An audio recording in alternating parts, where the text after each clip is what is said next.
ಬೆಟಗೇರಿ ಅವಳಿ ನಗರದಲ್ಲಿ 1 ವರ್ಷದಿಂದ ನಡೆದ 14 ಕಳ್ಳತನ ಪ್ರಕರಣಕ್ಕೆ ಸಂಬಂಧಿಸಿದಂತೆ 11 ಜನ ಆರೋಪಿಗಳ ಸಮೇತ 1.26 ಕೋಟಿ ರೂಪಾಯಿ ಮೌಲ್ಯದ ಚಿನ್ನಾಭರಣ, ಬೆಳ್ಳಿ ಆಭರಣ ಹಾಗೂ ಬೆಲೆ ಬಾಳುವ ವಸ್ತುಗಳನ್ನು ಜಿಲ್ಲೆಯ ಪೊಲೀಸರು ವಶಪಡಿಸಿಕೊಂಡಿದ್ದಾರೆ.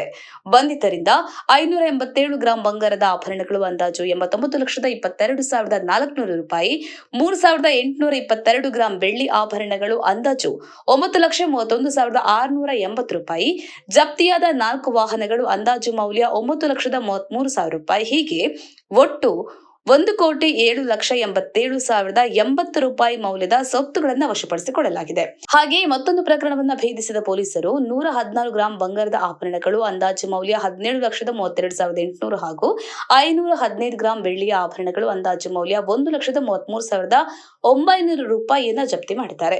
ಆ ಪೈಕಿ 703 ಗ್ರಾಂ ಬಂಗಾರದ ಆಭರಣಗಳು, 4,337 ಗ್ರಾಂ ಬೆಳ್ಳಿಯ ಆಭರಣಗಳು ಸೇರಿ ಅಪಾರ ಪ್ರಮಾಣದ ಬೆಲೆ ಬಾಳುವ ವಸ್ತುಗಳನ್ನು ವಶಪಡಿಸಿಕೊಳ್ಳುವಲ್ಲಿ ಯಶಸ್ವಿಯಾಗಿದ್ದಾರೆ. ಇನ್ನು ಪ್ರಕರಣದ ಹಿನ್ನೆಲೆಯನ್ನು ನೋಡೋದಾದ್ರೆ, ಏಪ್ರಿಲ್ 1, 2026ರಂದು ಬೆಟಗೇರಿ ಠಾಣಾ ವ್ಯಾಪ್ತಿಯಲ್ಲಿ ಮನೆ ಕಳ್ಳತನ ಪ್ರಕರಣ ದಾಖಲಾಗಿತ್ತು. ಈ ಸಂಬಂಧ ವಿಜಯಲಕ್ಷ್ಮಿ ಅವರು ದೂರನ್ನ ನೀಡಿದ್ರು. ದೂರು ದಾಖಲಿಸಿಕೊಂಡ ಪೊಲೀಸರು ಜಿಲ್ಲಾ ಪೊಲೀಸ್ ಅಧೀಕ್ಷಕ ರೋಹನ್ ಜಗದೀಶ್ ಹಾಗೂ ಉಪ ಪೊಲೀಸ್ ಅಧೀಕ್ಷಕ ಮುರ್ತಾಜಾ ಖಾದ್ರಿ ಅವರ ಮಾರ್ಗದರ್ಶನದಲ್ಲಿ ಬೆಟಗೇರಿ ಠಾಣೆಯ CPI Dhiraj B Sindhe, PSI Maruti S, Jogadandakar ಎಎಸ್ಐಗಳಾದ ಐಎಎಸ್ ಲಮಾಣಿ, ಬಿಎಫ್ ಯರಗುಪ್ಪಿ ಹಾಗೂ ಸಿಬ್ಬಂದಿಗಳಾದ JD Holi, Anand Singh Dodamani, ND Nadaf, SB Banakal, Parashurama Dodamani ಮುಂತಾದ ಸಿಬ್ಬಂದಿಗಳಿಂದ ವಿಶೇಷವಾದ ಕಾರ್ಯಾಚರಣೆಯನ್ನ ನಡೆಸಿ ಪ್ರಕರಣವನ್ನು ಭೇದಿಸಿ ಆರೋಪಿಗಳನ್ನು ಬಂಧಿಸಿದ್ದಾರೆ. 3.25 ಲಕ್ಷ ಮೌಲ್ಯದ ಆಭರಣವನ್ನು ಕೂಡ ವಶಕ್ಕೆ ಪಡೆದುಕೊಂಡಿದ್ದಾರೆ.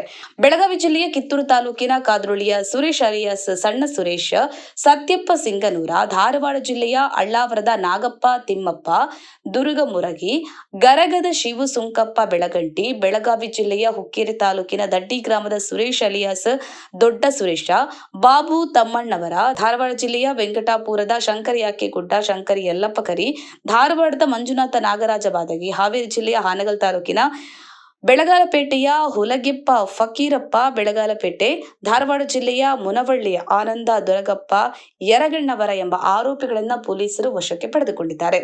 ಮೊಬೈಲ್ ಫೋನ್ ಬಳಸದೆ ಚಾಣಕ್ಷತನದ ರೀತಿಯಲ್ಲಿ ಬೀಗ ಹಾಕಿರುವ ಮನೆಗಳನ್ನ ಟಾರ್ಗೆಟ್ ಮಾಡ್ತಾ ಇದ್ದ ಆರೋಪಿಗಳು ಹೇಗೆ ಬಂದು ಹೇಗೆ ಹೋದ್ರು ಎಂಬುದು ತಿಳಿತಾ ಇರಲಿಲ್ಲ. ಜೊತೆಗೆ ಸಿಸಿ ಕ್ಯಾಮೆರಾದಲ್ಲಿ ಪತ್ತೆಯಾಗ್ತಾ ಇರಲಿಲ್ಲ. ಇಂತಹ ಚಾಲೆಂಜ್ ಪ್ರಕರಣ ಭೇದಿಸಿದ ಜಿಲ್ಲೆಯ ಪೊಲೀಸರು ವಿಶೇಷ ತಂಡ ರಚಿಸಿ ಅಂತಾರಾಜ್ಯಗಳನ್ನ ತಿಂಗಳಾನುಗಟ್ಟಲೆ ಶೋಧ ನಡೆಸಿ ಕಳ್ಳತನವನ್ನ ಭೇದಿಸಿದ್ದಾರೆ.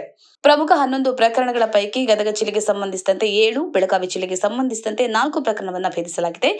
ಜಿಲ್ಲಾ ಪೊಲೀಸ್ ವರಿಷ್ಠಾಧಿಕಾರಿಗಳಾದ ರೋಹನ್ ಜಗದೀಶ್ ಮಾರ್ಗದರ್ಶನದಲ್ಲಿ ಡಿವೈಎಸ್ಪಿ ಮುರ್ತುಜಾ ಖಾದ್ರಿ ನೇತೃತ್ವದಲ್ಲಿ ಸಿಪಿಐ ಧೀರಾಜ್ ಶಿಂಧೆ, ಪಿಎಸ್ಐ ಮಾರುತಿ, ಜೋಗದಂಡಕರ ಲಕ್ಷ್ಮಣ ಆರಿ ಸೇರಿ ಇತರೆ ಪೊಲೀಸ್ ಸಿಬ್ಬಂದಿ ಕಾರ್ಯಾಚರಣೆಯಲ್ಲಿ ಪಾಲ್ಗೊಂಡು ಕಳ್ಳತನ ಪ್ರಕರಣವನ್ನು ಭೇದಿಸುವಲ್ಲಿ ಯಶಸ್ವಿಯಾಗಿದ್ದಾರೆ. ಗಾಳಪ್ಪ ಹರಿಜನ್, ಲಕ್ಷ್ಮೇಶ್ವರ, ಜೈ ಭೀಮ್ ನ್ಯೂಸ್ 24x7, ಇದು ಬಹುಜನರ ನ್ಯಾಯಕ್ಕಾಗಿ. ಇದು ನಮಗೆ ಬಹಳ ಒಂದು ಚಾಲೆಂಜಿಂಗ್ ಆದ ಒಂದು ಕೇಸ್ ಆಗಿತ್ತು. ಯಾಕೆ ಅಂತ ಹೇಳಿದ್ರೆ, ಈಗ ಒಂದು ನಮಗೆ ಮೇಲ್ನೋಟಕ್ಕೆ ಯಾವ್ದು ಕ್ಲೂಸು ಸಿಗ್ತಾ ಇರ್ಲಿಲ್ಲ. ನಮ್ಮ ಸಿಬ್ಬಂದಿ ಅವ್ರು ನೋಡಿದ್ರೆ ಹತ್ರದಲ್ಲಿ ಯಾವ್ದು CCTV ಕ್ಯಾಮ್ರಾ ಕೂಡ ಇರ್ತಾ ಇರ್ಲಿಲ್ಲ. ಮತ್ತೆ ಇವರು ಹೆಂಗ್ ಬಂದ್ರು ಹೆಂಗ್ ಹೋದ್ರು ಅಂತ ಹೇಳಿ ನಮ್ಗೆ ಗೊತ್ತಾಗ್ತಿರ್ಲಿಲ್ಲ. ಆಮೇಲೆ ಇವರು ಯಾವ ಗಾಡಿಯಲ್ಲಿ ಬಂದ್ರು ಹೆಂಗ್ ಹೋದ್ರು ಅಂತ ಹೇಳಿ ಗೊತ್ತಾಗ್ತಿರ್ಲಿಲ್ಲ. ಆಮೇಲೆ ಇನ್ವೆಸ್ಟಿಗೇಷನ್ ಮಾಡ್ತಾ ಮಾಡ್ತಾ ಹಲವಾರು ಜಾಗದಲ್ಲಿ ಆಯ್ತು. ನಾವು ಎಲ್ಲ ಸೈಂಟಿಫಿಕ್ ರೀತಿಯಲ್ಲಿ ಕೂಡ ಕೆಲಸ ಮಾಡ್ಲಿಕ್ಕೆ ಪ್ರಾರಂಭ ಮಾಡಿದ್ವಿ. ಬಟ್ ಈ ಒಂದು ಪ್ರಕರಣದಲ್ಲಿ ನಮ್ಗೆ ಏನ್ ಗೊತ್ತಾಯ್ತು ಅಂತ ಹೇಳಿದ್ರೆ, ಎಷ್ಟು ಸೈಂಟಿಫಿಕ್ ರೀತಿಯಲ್ಲಿ ಕೆಲಸ ಮಾಡ್ಬೇಕು, ಅದೇ ರೀತಿಯಾಗಿ ಅಷ್ಟು ನಮ್ದು ಟ್ರೆಡಿಷನಲ್ ಪೊಲೀಸಿಂಗ್ ಮೆಥಡ್ಸ್ ಏನಿದೆ ಅದೇ ರೀತಿಯಲ್ಲಿ ಕೆಲಸ ಮಾಡ್ಬೇಕು ಅಂತ ಹೇಳಿ ಕೂಡ ನಮ್ಗೆ ಆಯ್ತು. ವಿಶೇಷವಾಗಿ ಈ ಸಮಯದಲ್ಲಿ ಏನ್ ಮಾಡಿದ್ವಿ ಅಂತ ಹೇಳಿದ್ರೆ, ಒಂದು ದೃಢ ನಿಶ್ಚಯ ಮತ್ತೆ ಗದಗ ಜಿಲ್ಲೆ ಪೊಲೀಸ್ ನಾವು ಮಾಡ್ಲೇಬಹುದು, ನಮ್ಮಲ್ಲಿ ಹಾಗೆ ಆಗುತ್ತೆ, ಇದನ್ನ ಬೇಸೋಣ ಅಂತ ಹೇಳಿ ನಮ್ಮೆಲ್ಲ ಅಧಿಕಾರಿ ಸಿಬ್ಬಂದಿರೋ ಒಂದು ಶಪಥ ಮಾಡಿಕೊಂಡು ಈ ಕೆಲಸ ಮಾಡ್ಲಿಕ್ಕೆ ಪ್ರಾರಂಭ ಮಾಡಿದ್ವಿ. ಆ ಸಂದರ್ಭದಲ್ಲಿ ಏನ್ ಮಾಡಿದ್ವಿ ಅಂತ ಹೇಳಿದ್ರೆ, ಒಂದು 3 ಟೀಮ್ನ ನಾವು ರೆಡಿ ಮಾಡ್ತೀವಿ.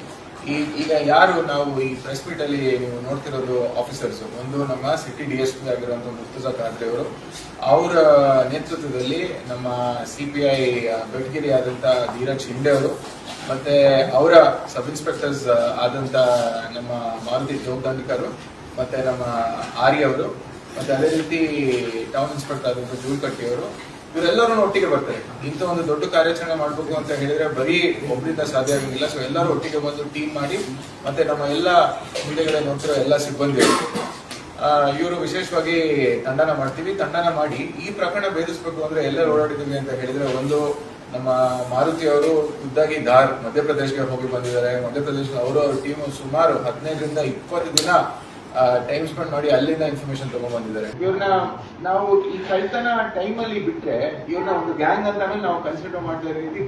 ಅವರು ಚಾಣಕ್ಯ ತಂದಿದ್ದ ಕೆಲಸ.